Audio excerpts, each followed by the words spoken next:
Hey guys, welcome back to my YouTube channel, the VTN Bizness Delite. My name is Priska Chemeka. Hope you enjoyed the previous episodes. Kindly subscribe to my channel to get notified each time I post a new video. Today, we're bringing you another game changer, a frontline player. Just sit back, relax yourself while we unfold the details.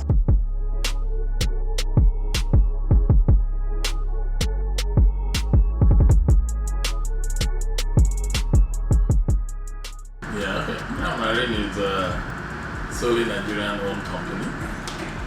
We own and operate ships.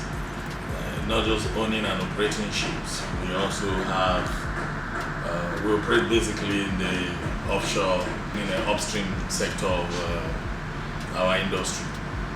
Meaning we run vessels for the oil industry, for the operations offshore. Basically ranging from security vessels down to anchor and link vessels. We do tanker mooring for various oil companies. Then we have supply vessels and also dive support. We do quite a lot of maintenance and construction activity for the oil industry offshore. So we're involved basically, upstream. I do know the other areas too, like running tankers and so on. But for now, that's basically what we're doing. That is an aspect we plan to develop, but basically for now, we are fully upstream. It is so because of our backgrounds. I come from an E&P background, geology, geophysics, and petroleum engineering.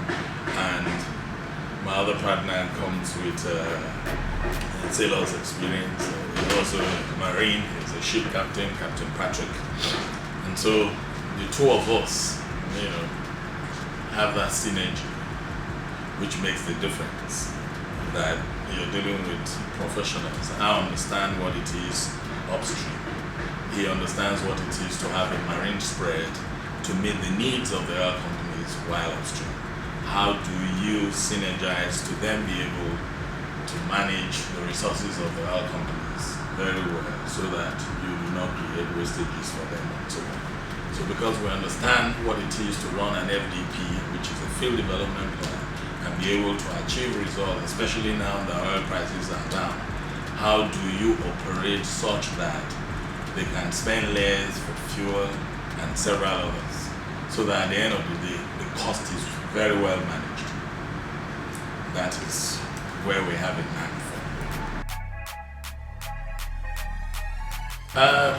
We have one of our companies called Junestech and a few other companies. Junestech is the major company that, gave birth to the Crown Marine. We have been involved in E&P. We have been in marginal field, production. We are one of the founding members of the Nigerian marginal field group. We started the marginal field operations in Nigeria. So basically, you could say we were born and bred in this industry, whether upstream doing exploration and production or, doing the marine logistics. So basically, as you may have heard from other members, over time we saw what it was, we had enjoyed in NISA. But we decided that, look, as they say, he who wears it knows where it pinches. That let us have, an association of real ship owners who understand what it is that if crew decide to steal your bunkers or if there's a problem, you know exactly what to do and why. Not the generality of the association. And so we came together as only ship owners, Nigerian ship owners, more or less. All ship owners operating in Nigeria, as it were, because we do have foreigners too, who operate in the industry with registered ships in Nigeria and so on. The idea was basically to encourage ourselves and also understand each other and know what kind of problems we individually have, so we can share those problems and then proffer solutions. those solutions will go a long way in making us understand the industry so that we can serve the multinationals. The oil companies always complain, oh, the Nigerian companies are not meeting up with whatever standards and so on. And so it was important that we come together to create that, need more or less for ourselves and say to ourselves, look, there are standards below which we cannot go. And therefore, you must be known to be very upright and that these are the rules of engagement. And so we do these and also collaborate with the oil companies too and let them know that these are standards we can go below. And we also wanted government to understand what our real problems are. We seek to encourage, other stakeholders who want to join and also train, our youths. For instance, we have training programs in, so on. Every ship owner has, those people on your vessels who are supposed to be trained. Some of them maybe simply came out of Warren or some other places and so on. And so we have started a program where we are beginning to train all of these people. And the idea is when you train these people, some may work with you, some may not work with you.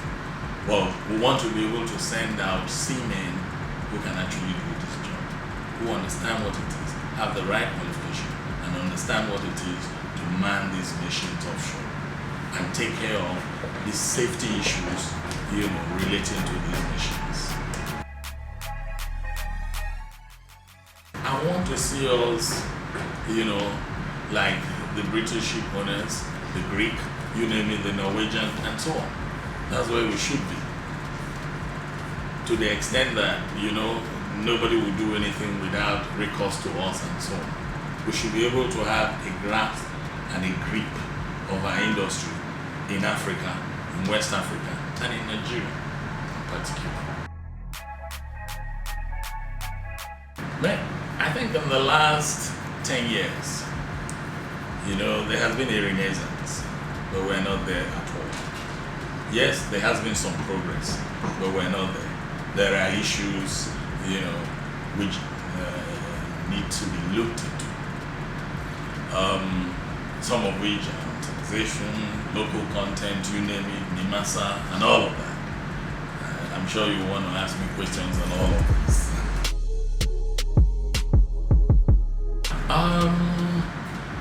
Of course, they have their challenges, and I think we will want to see a NIMASA that is devoid of politics, as in act as completely as a maritime organization, either for the security part of it and ship registration and so on. We want to be able to have a one-stop shop kind of thing for NIMASA. If I want to register a ship under, for instance, Bahamas, I do not need to go out of my office. Online, I can register, get all the necessary papers. But with NIMASA, you go to NIMASA, register for one thing, you pay. Tomorrow, that same payment will not be obtainable. They'll tell you, the increased is this one, or go to Kirikiri for the other one, go to this other place for that one. There is a whole lot of confusion.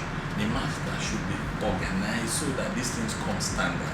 That as you come in to register, if I'm charging you, let us say I'm charging you $10,000, it should incorporate everything that you require. So as you come in and pay for this, you have all that you need to have inside that license. And so it shouldn't be cumbersome. For now, it's very cumbersome. For now, sometimes you don't even find your files. It shouldn't be. It shouldn't be. And you see, we pay 2% cabotage. We pay 1% local content. And then the question will be, what was this for? 2% cabotage was meant for NIMASA to say, okay, we're taking this as a savings for you so we can develop the industry for you people. Turn around and give you people more money to go hire vessels or dive vessels so you can develop the industry. I hope you know that hasn't happened. These are some of the problems. Thank you so much. And it would appear as if they're receiving a punishment for us in the maritime sector. I hope you know that no other players are charged for all of these things. You pay local content, you pay cabotage and all of that. We also pay the normal taxes. Apart from these ones, we also pay the taxes that any other person who is doing business in Nigeria does. We pay those taxes too. So for us, we would think that, look, paying all of these was to encourage and build the industry or develop the industry. But we're not seeing that. There was this CDFF that had gone on for so long, and we hadn't seen anything out of it. We have, oh, it will be out this month, and it never came year in, year out for the past 5 years. So these are the problems. You know, an industry of this nature, we're supposed to start developing. There's no reason why a guy in, for instance, operating in Ivory Coast or Ghana or even Gabon or Congo up to Angola, we should dominate all of that. We should be the ones, because we started this business before anyone. We should be the ones feeding for them. What they did was go in, open the American technology, see what it is, go back, make mistakes, but get better with time. Can we be given the chance to make mistakes, correct ourselves, and move on? Basically, I'm not a lawyer, so I'm not going to go into the legal aspect of it, but I can tell you the way I think it should work. You know, the law which says, look, this law means Nigerian registered vessels, you know, should be able to do business here, be given the opportunities first, meaning you get the right of first refusal before any other foreign registered vessel or company, as it were. Now, for which we are doing all that we are doing. But that doesn't happen. You can take inventory of all the vessels in the various IOCs offshore, beginning from Bonga to Agbami to you name it, Mobile to Chevron, Shell, Total, name it. You can take inventory. You then discover that, hey, what is going on? And as we speak, we all still have our vessels lying out there, you know, at the ports, no job. While some other vessels that are not Nigerian are all working. So there is a problem with the application of the cabotage law. You see, it is not for us, ship owners, to be crying that, look, take us in, employ our vessels so you can be seen to be obeying the cabotage law. The oil companies too, and the operators, need to understand what the cabotage law is and why they have to. Some oil companies do these things because let's fulfill all righteousness. Deep down, they don't want to do it. So what are the problems? Why is that so? So we need leadership in this direction, and government needs to step in, you know, to ensure that this happens. Look, if you don't build your industry, we're talking about foreign exchange.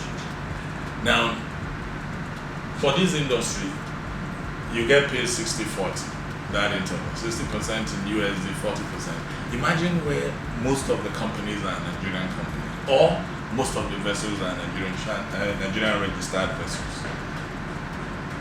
It means a chunk of that foreign exchange is going to remain inside. That will help us a whole lot.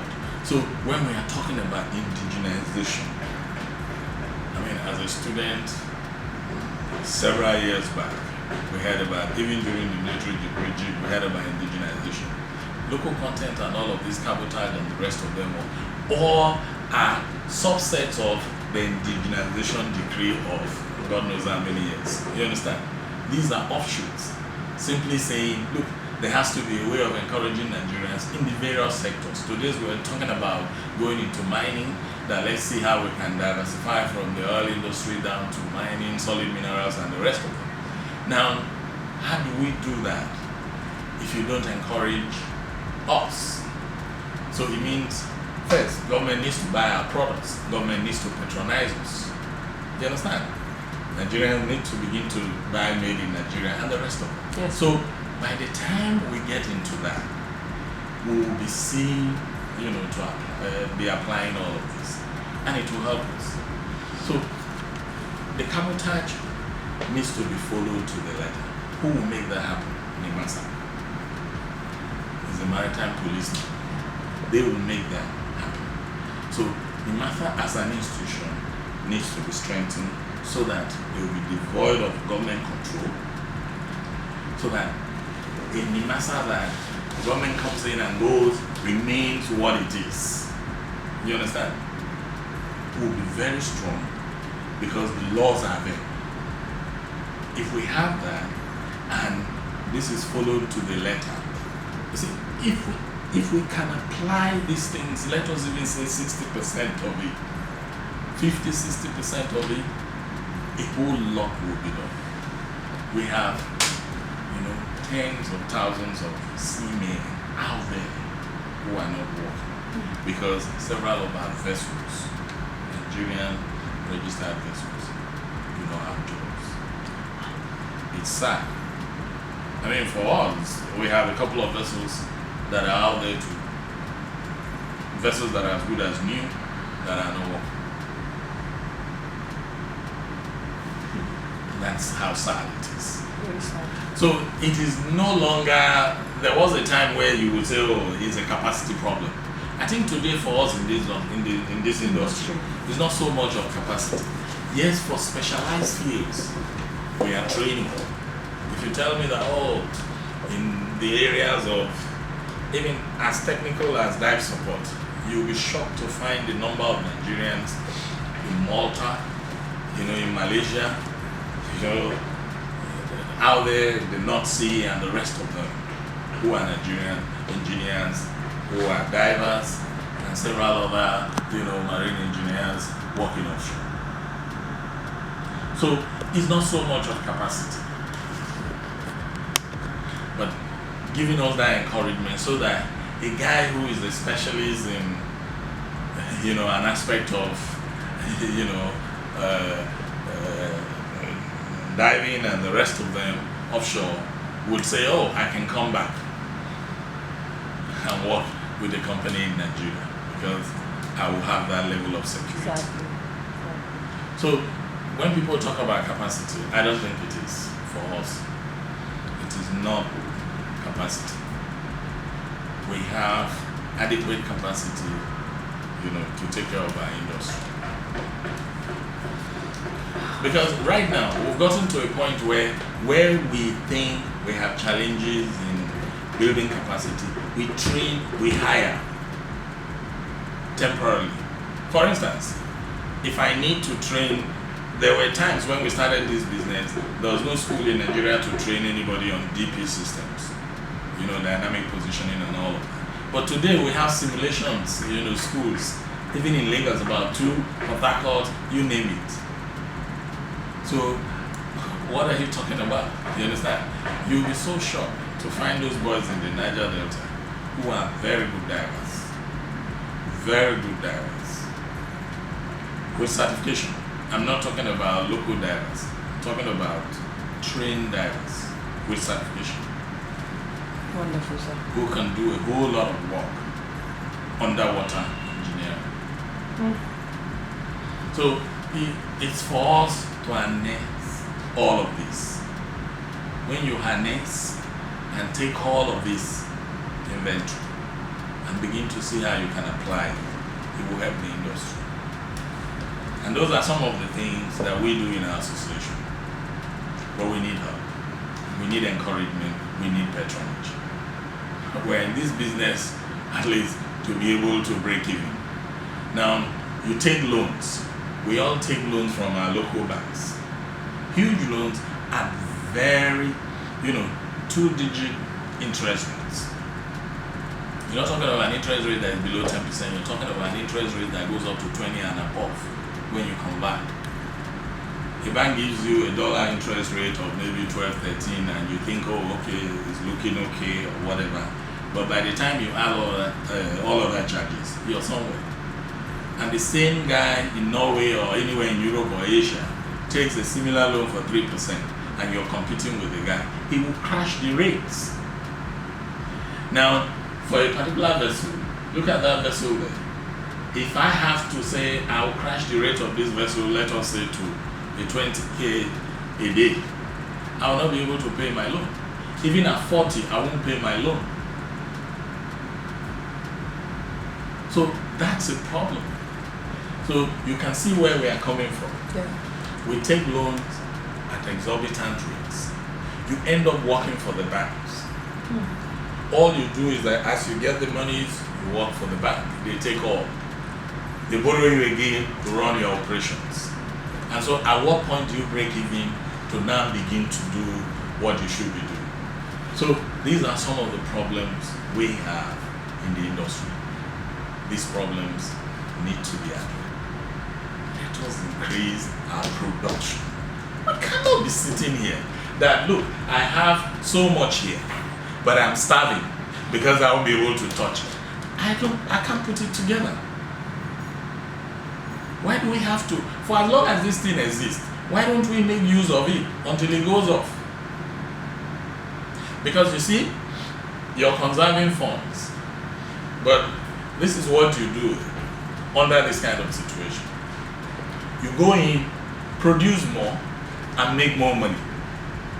You're going to tax them more, you're going to now get more royalties, and so on.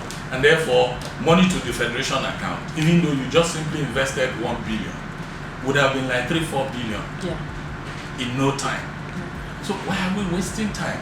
Because the way we're doing it, we are watching it. Oh no, we are holding down on the foreign reserves, and we cannot touch it.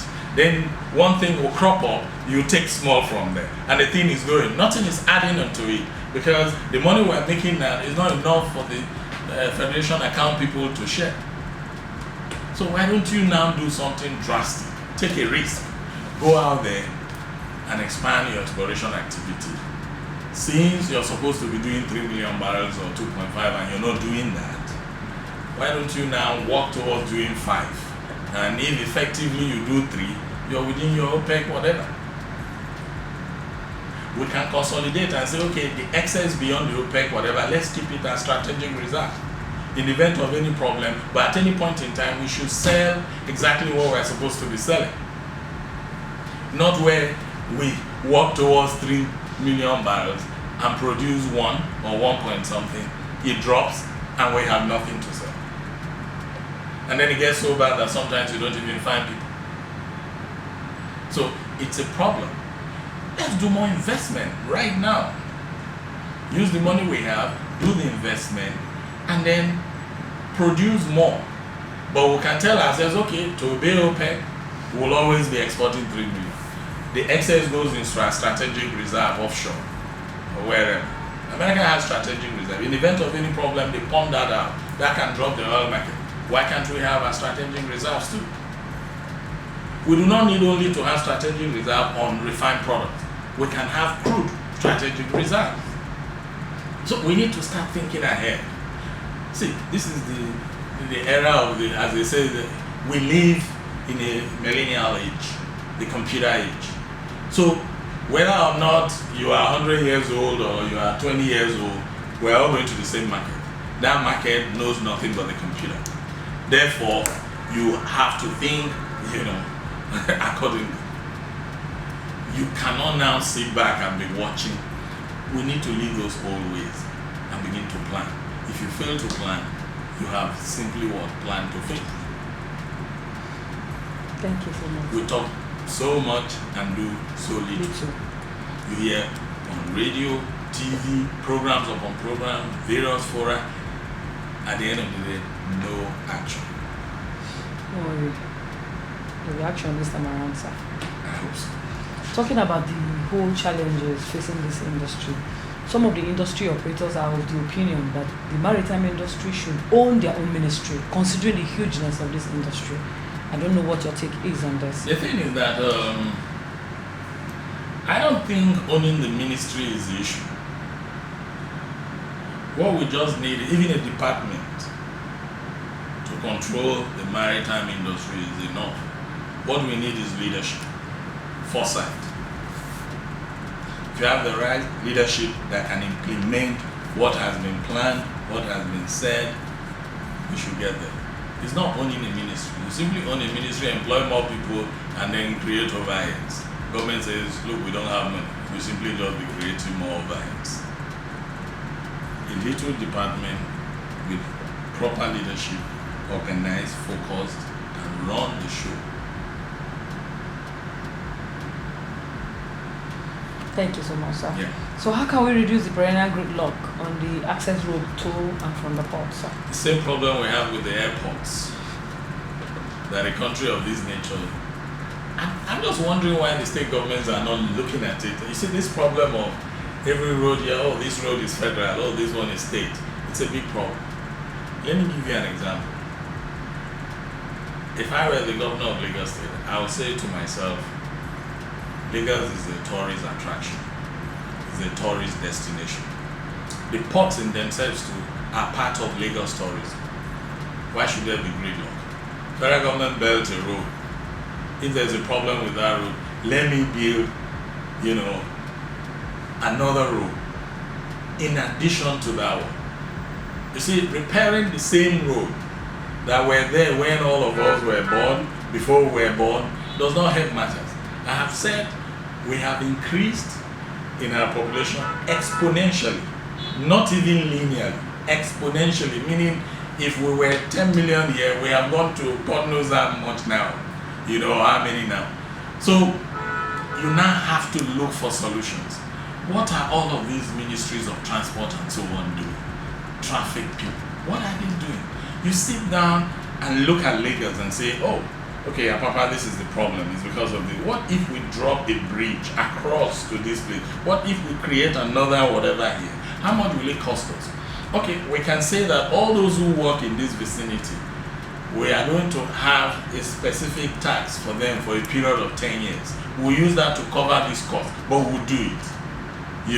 We're not going to wait for federal government. We're not going to wait for God knows who, but we'll put that in place. And when you see it, you'll be happy. If you create several express roads and you say to us, every one of them, maybe there are 10, and that you pay toll, I will tell myself, advise myself that, okay, if I want to use the express and I'm not going to meet traffic, I'll pay the toll. Why not? So these are the things. This idea that, no, this road is for whatever and that one is for who, is many problems. And so you go to our international airport in Lagos, and I saw. You can miss your flight getting to the airport. You cannot get into the port to get out a container or do whatever. So it's a shame for a country like this, after how many years of independence, we're still talking about those things. We're still doing the same things the same way we had done them God knows how many years ago. What is going on with us?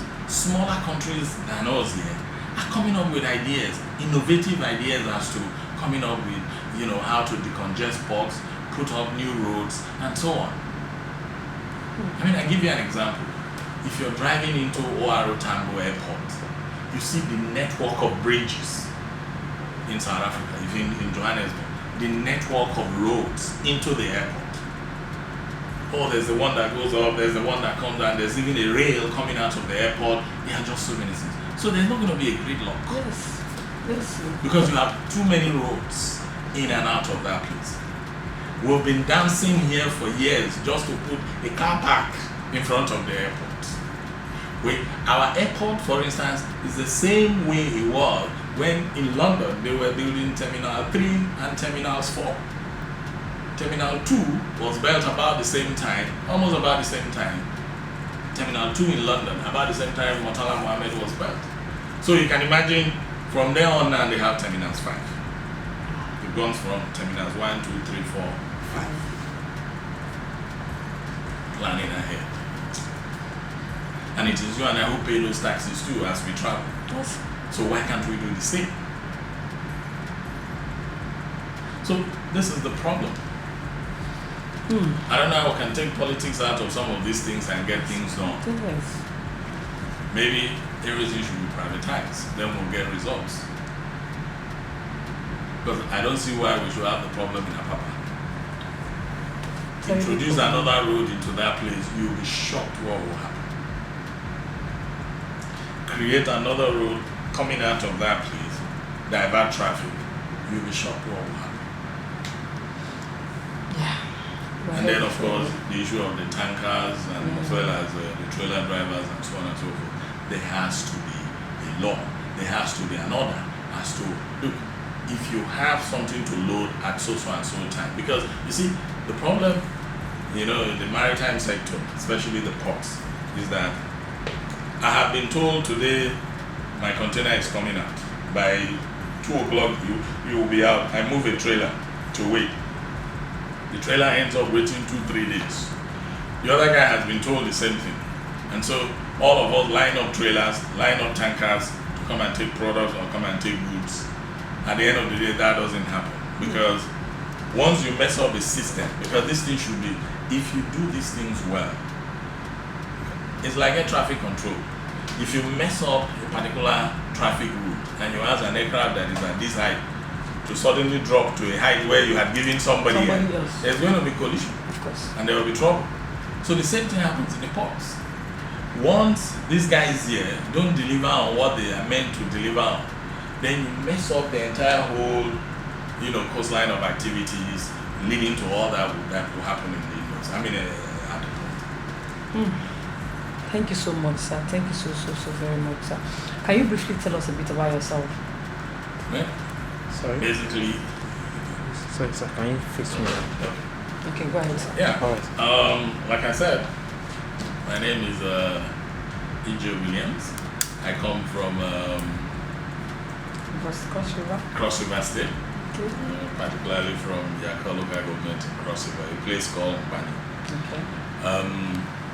I'm married with children, very grown up and little ones. And I also have a background in EMP, like I said at the beginning. And today I'm in this business. I have worked, in our various fields in the industry because of my training and education. And having qualified, from various aspects of our industry that I have mentioned here and so on. And I think I'm still learning. I'm still learning, especially the maritime industry, because when I was 100% in EMP, I thought that was it all. Until I entered marine logistics, I realized that I'm learning the trade too. So that is who I am, a Nigerian, and an entrepreneur, an investor, an employer of labor, and I guess, a citizen of the world, as it were. Okay. And then how do you spend your leisure time when you're not working? When I'm not working, I don't know, I work Monday to Sunday. Of course, I go to church on Sundays. So, when I do have that time, I sit out with my family and try to, enjoy the kids too. Okay. I swim, Okay. I play tennis. I'm a very good sprinter, you'll be shocked. Wow. I can challenge anybody for 100 meters, even at this age. Are you kidding me? Yes. Wow, that's nice. Thank you very much, sir, for I having can us. climb mountains, as they say. I must say you are an interviewer's delight, sir. We really had fun having this chat and this discussion. We wish Incredible Marine Incredible Marine. Wish you all the best, sir. All the very best, sir. Thank you, sir, for having us. Thank you for having me. Thank you, sir. Thank you. And that's about it on this week's package of the VTN Bizness Delite. Thanks for staying with us. Hope you enjoyed it. Please do join us next week for another exclusive interview. And do not forget to subscribe to our channel. I still remain your host, Priska Chemeka. See you next week.